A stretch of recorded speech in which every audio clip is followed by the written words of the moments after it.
Russia's foreign minister has likened the war of words between Donald Trump and Kim Jong-un to a kindergarten fight between children. The North Korean leader earlier labeled Mr. Trump mentally deranged and a dotard after Mr. Trump threatened to destroy his country. Mr. Trump responded with a tweet calling Kim Jong-un a madman who will be tested like never before. Moscow's Sergei Lavrov said a pause was needed to calm down the hotheads. Yes, it's unacceptable to silently watch North Korea's nuclear military adventures, but it is also unacceptable to unleash war on the Korean peninsula, he said. He called for a political process, which he said was a key part of the United Nations Security Council process. Together with China, we'll continue to strive for a reasonable approach and not an emotional one like when children in a kindergarten start fighting and no one can stop them, he said.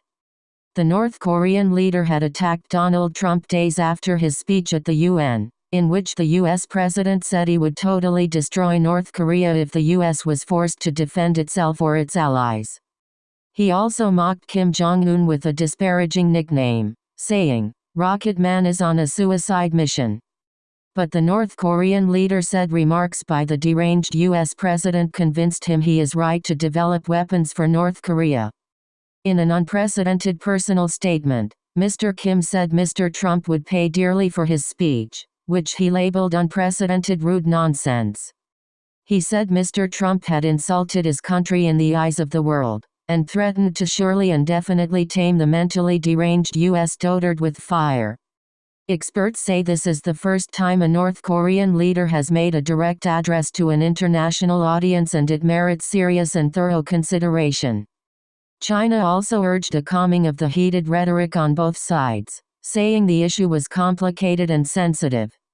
All relevant parties should exercise restraint instead of provoking each other, said Foreign Minister spokesman Lu Kang. North Korea's nuclear weapons program has demonstrated unprecedented progress this year. It recently conducted its sixth nuclear test and now claims it has miniaturized a nuclear warhead to fit on a long-range missile. North Korean Foreign Minister Ri Yong-ho earlier warned that Pyongyang could test a hydrogen bomb in the Pacific Ocean in response to the U.S. president's threat.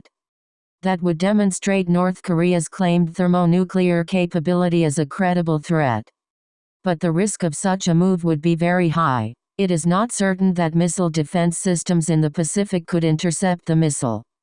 And the risk of accidentally striking Japan, over which recent tests have flown, could spark a serious conflict. Earlier, Mr. Kim's comments had prompted swift criticism from the Japanese government.